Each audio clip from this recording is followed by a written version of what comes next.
नमस्कार, मैं हूं आपके साथ अंकिता पाल। बुलेटिन की शुरुआत करते हैं। उद्योग मंत्री हर्षवर्धन चौहान ने पार्क और घीड़ औद्योगिक क्षेत्र का दौरा किया है, जहां उद्योग मंत्री ने निर्देश दिए हैं कि मेडिकल डिवाइस पार्क और घीड़ औद्योगिक क्षेत्र के निर्माण कार्य में तेजी लाई जाए, ताकि प्रदेश को इनका यथोचित लाभ मिल सके। उद्योग मंत्री ने कहा कि घीड़ और तेलीवाला गांव में प्रदेश सरकार ने अपने संसाधनों से मेडिकल डिवाइस पार्क का निर्माण कार्य किया जा रहा है और ये पार्क जहां प्रदेश के युवाओं को बेहतर रोजगार देगा, वहीं उद्योगपतियों को एक ही स्थान पर समुचित सुविधाएं प्राप्त होंगी। इसके साथ ही ये भी कहा कि केंद्र सरकार के साथ इस मेडिकल डिवाइस पार्क निर्माण के लिए कुछ साल पूर्व समझौता ज्ञापन पर हस्ताक्षर किए गए थे। वर्तमान परिस्थितियों के दृष्टिगत और प्रदेश के हित को देखते हुए राज्य सरकार ने इस पार्क का निर्माण अपने संसाधनों से करने का निर्णय लिया है। प्रदेश सरकार यहां पर स्थापित अंतर्राष्ट्रीय कंपनियों को उद्योग लगाने के लिए आमंत्रित करेगी। साथ ही मंत्रिमंडलीय उपसमिति अपनी रिपोर्ट प्रदेश सरकार को प्रेषित करेगी, ताकि भूमि विकास और आवंटन की प्रक्रिया आरंभ हो सके। इस अवसर पर विधायक हरदीप सिंह बाबा, प्रदेश के अतिरिक्त मुख्य सचिव उद्योग RD नजीम सहित कई विभागों के अधिकारी मौजूद रहे।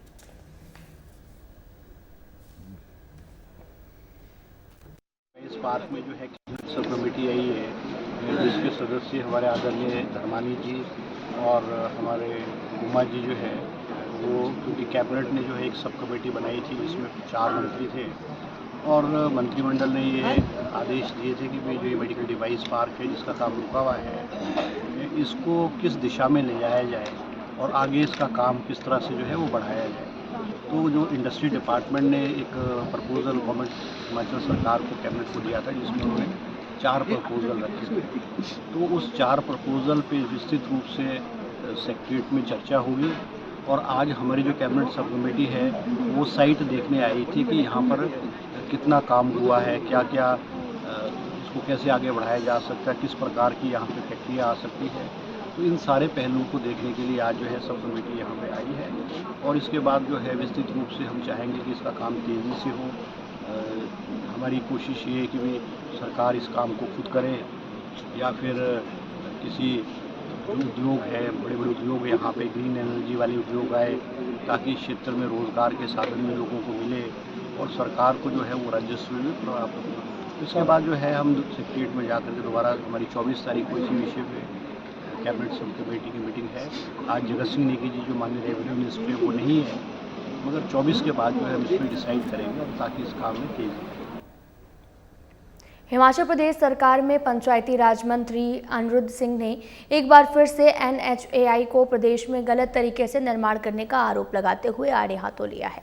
पंचायती राज मंत्री ने प्रदेश में NHAI फेज 2 के चल रहे निर्माण कार्यों पर सवाल उठाए हैं। अनिरुद्ध सिंह ने कहा कि प्रदेश में NHAI ने अगर बेतरतीब तरीके से ढंग से हो रहे कटान और निर्माण पर रोक नहीं लगाई तो अधिकारियों के खिलाफ कार्रवाई की जाएगी। एक कदम आगे बढ़ते हुए अनिरुद्ध सिंह ने यह भी कहा कि अगर NHAI के उच्च अधिकारियों ने दबाव बनाने का प्रयास किया है, उनके खिलाफ भी सख्त से सख्त कार्रवाई करेगी।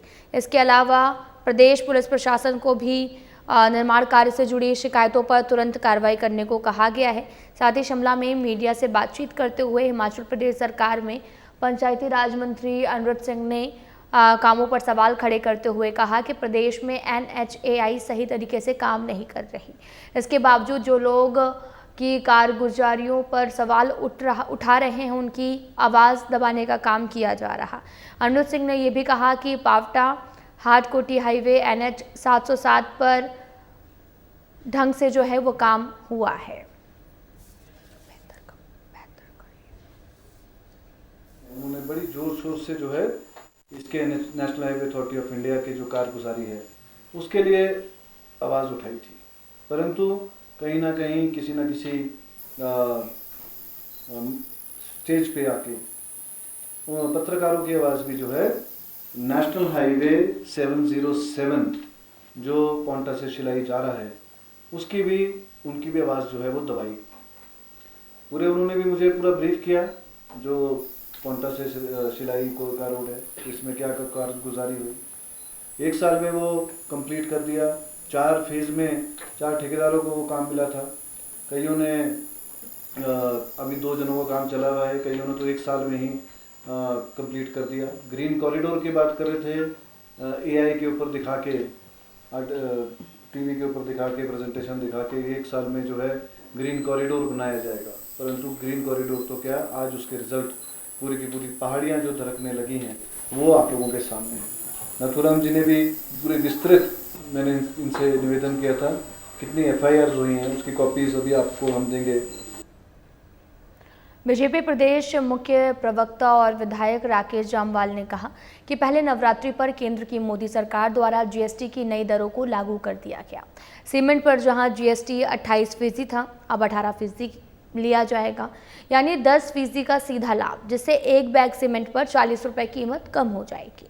उन्होंने कहा कि हिमाचल प्रदेश में जिस प्रकार से आपदा से ग्रस्त है, या कहा जाए तो जिस प्रकार से लोगों के घर पूरे हिमाचल में क्षतिग्रस्त हुए हैं, सीमेंट के दामों में कटौती होने से प्रदेश की जनता को इस कठिन घड़ी में बड़ी राहत सिद्ध होती है।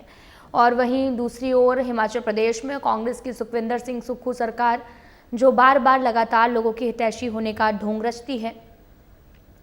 पिछले कल ही हिमाचल की सरकार ने एक नोटिफिकेशन जारी कर दिया है, जिसमें एजीटी यानी कि एडिशनल गुड्स टैक्स, जो कि पहले प्रति सीमेंट की बोरी 11 रुपये था, उसको बढ़ाकर 16 रुपये कर दिया गया, जिससे प्रति सीमेंट बैग की कीमतों में 5 रुपये का इजाफा हुआ है। इससे सिद्ध होता है कि कांग्रेस की सरकार ने केंद्र द्वारा दी गई राहत को जनता तक पहुंचाने में विघ्नकारी भूमिका निभाई है। उन्होंने कहा कि 2023 में जब आपदा आई थी, उससे पहले भारतीय जनता पार्टी की सरकार हिमाचल प्रदेश में थी।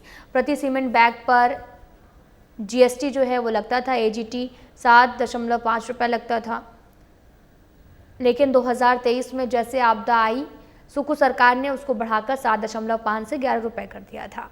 वर्तमान में 2025 में फिर से आपदा आई, लोगों के घर चले गए, जाने चले गए। अब इस एडिशनल गुड्स टैक्स को 11 से बढ़ाकर अब 16 कर दिया गया है।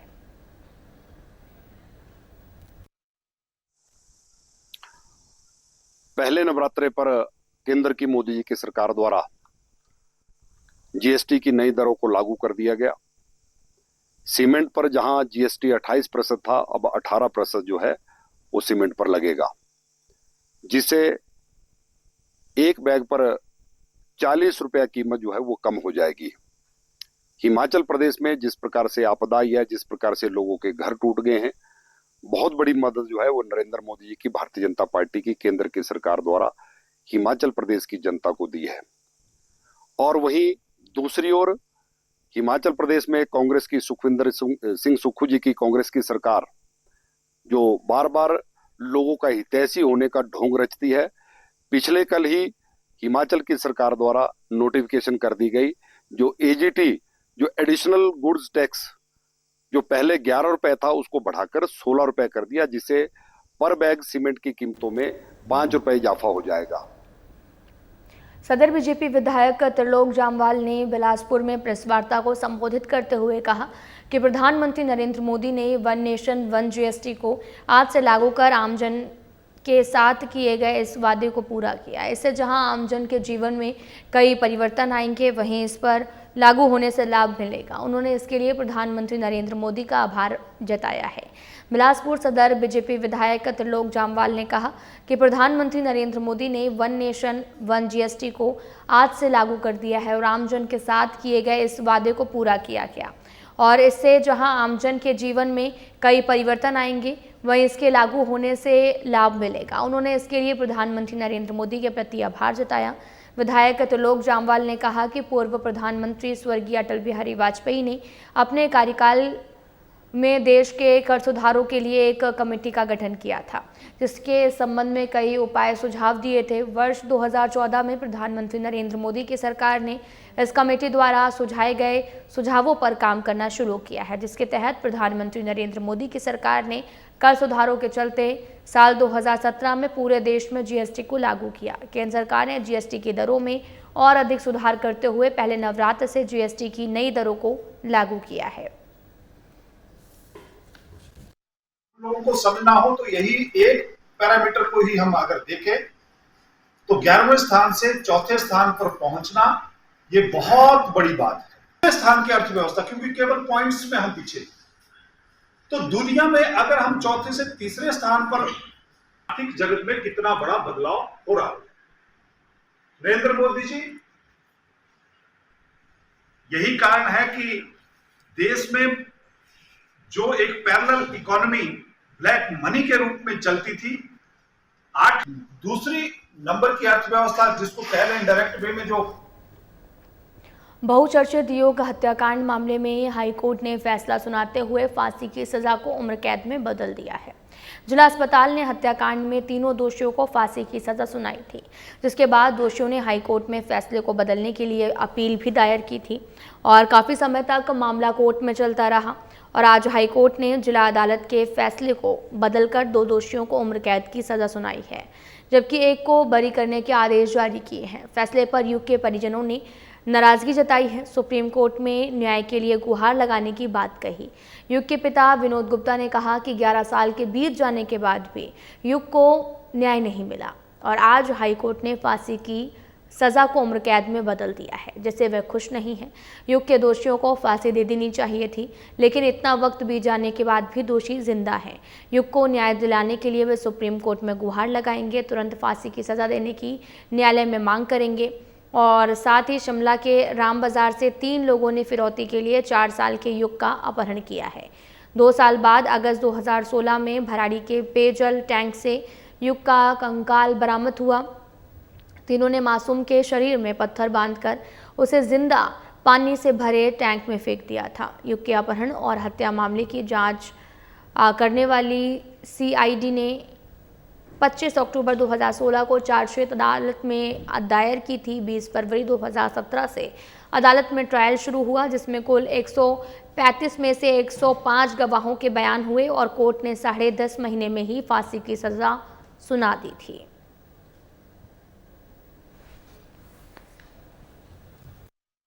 और मैं इस कोर्ट के फैसले से संतुष्ट नहीं हूँ सर, ना मैं ना मेरा पूरा परिवार।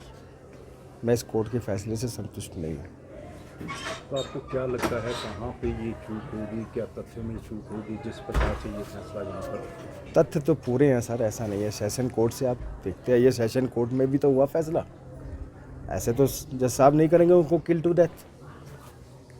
अगर सेशन कोर्ट से मजबूत ना होता तो आगे क्यों आता ये केस? सेशन कोर्ट से ही हिम्मत बनी आगे, तभी आगे हाई कोर्ट में इन्होंने अपील करी।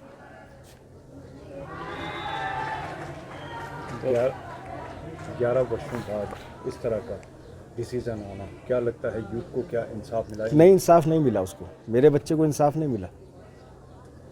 तो आप क्या सुप्रीम कोर्ट जाएंगे? हम सुप्रीम कोर्ट जाएंगे इसके लिए।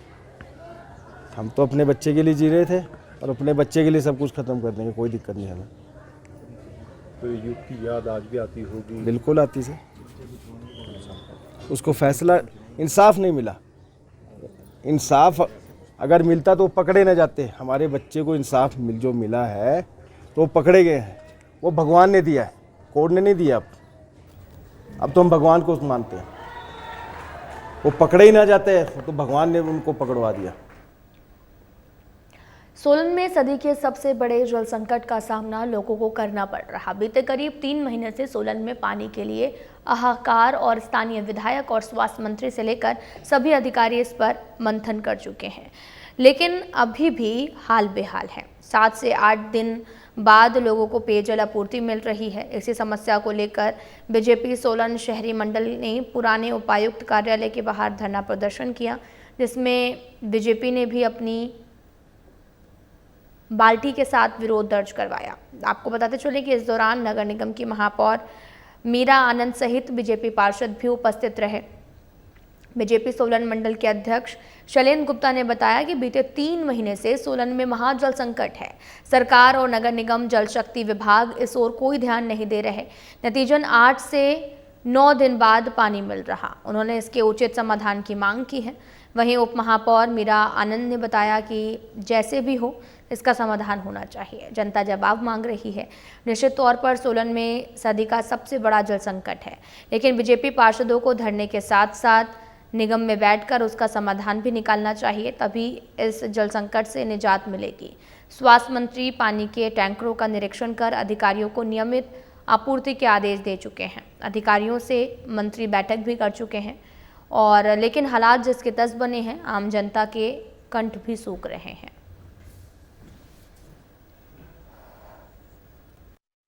दुख की बात है, पिछले 3 महीने से ज्यादा हो गए हैं और सोलन की जनता को जिस तरीके से पानी से को तरसाया जा रहा है और लोगों के लिए 8वें 9वें और दिन पानी आ रहा है, और जिस तरीके से मंत्री जी यहाँ आए और अपने निजी कार्यक्रम में डांस करके चले गए और ये फरमान जारी करके चले गए कि चौथे दिन पानी मिलना चाहिए, वो भूल गए। जब मैंने घोषणा पत्र बनाया था तो ये कहा था मैं नियमित रूप से पानी दूंगा और मुफ्त में पानी दूंगा। आज 8वें 9वें दिन पानी आ रहा है। मैं मंत्री जी से पूछना चाहता हूँ, आप हिंदुस्तान का कोई एक ऐसा शहर बताओ जिसका स्टेटस नगर निगम का हो और उनके पास 8वें 9वें दिन पानी आ रहा हो। चाहे डिप्टी मेयर हो, चाहे कोई भी हो, हम लोगों ने चुन के जनता ने भेजा है हम लोगों को।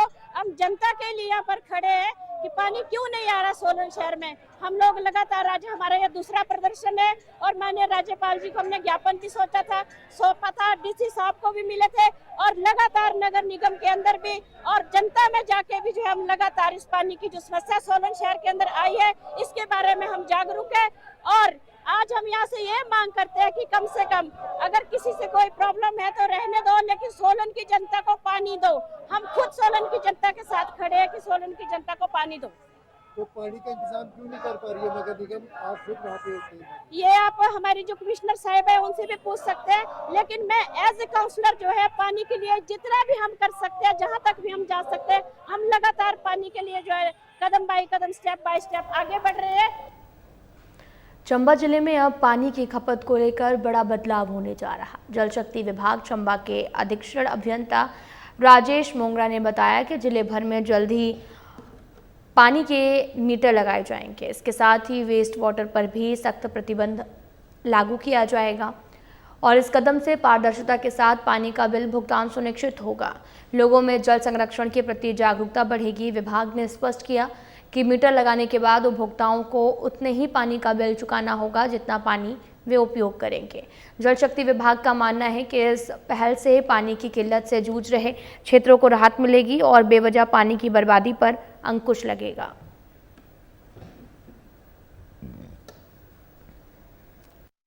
जून से हमारा जो है डैमेज शुरू हो गए थे, तो उसमें कुल मिला के जो अभी तक जो इस महीने तक जो हमारे डैमेजेस हैं वो कोई 130-135 करोड़ के करीब हो गए हैं, जो और भी आंकलन कर रहे हैं। अभी जैसे धूप वगैरह लगने के बाद कुछ और डैमेजेस हो रहे हैं, स्लाइड के कारण डैमेजेस हो रहे हैं, तो उसको भी हम कवर कर रहे हैं सारा। और इसमें हमारी जो टोटल स्कीमें थी 901 स्कीमें थी, उसमें हमारी इस बरसात में हर कोई स्कीम जो है वो डैमेज हुई है। ऐसा नहीं है कि भाई कोई बड़े स्तर पर हुई है, कुछ कम स्तर पर हुई है, पर उनके जितने भी हेडवर्क्स जो भी स्कीमों के थे हमारे नालों में थे, नालों के पास में थे, वो हमारे सारे वाश हो गए हैं। इतना एक्सेसिव फ्लडिंग इस बार हुई है, वो कुछ नहीं बचा हुआ। हमारे हेडवर्क्स टोटल डैमेज है, कई जगह हमारे ड्यूटी यूनिट्स डैमेज हो गए हैं, लाइनें डैमेज हुई हैं, तो नुकसान तो हमारा काफ़ी। फिलहाल बुलेटिन में इतना ही। नमस्कार।